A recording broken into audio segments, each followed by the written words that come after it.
খাজা কুতুবউদ্দিন কাকির দরবার মাজার শরীফ।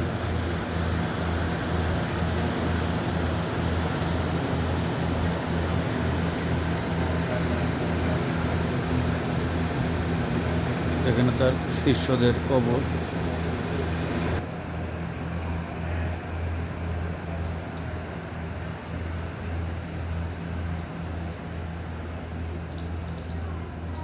আমাদের ফরিদপুর যার নামে নামকরণ করা হয়েছে শেখ ফরিদ রহমতুল্লাহ আলাইহ, তিনি এইখানে এসে ইবাদত বন্দী করতেন।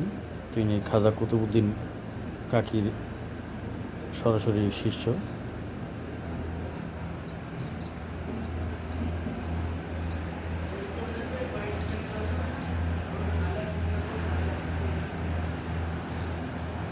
এখানে তার শিষ্য শাগিরদের কবরস্থান।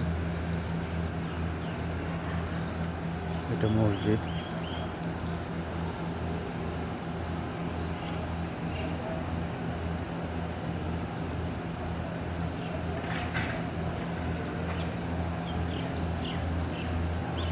সবুজ জামা পরা তাদের বংশধর।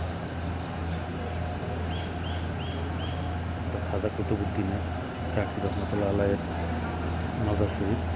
তিনি এখানেই ইবাদত বন্দী করতেন। মৃত্যুর পরে তাকে এখানেই শায়িত করা হয়েছে।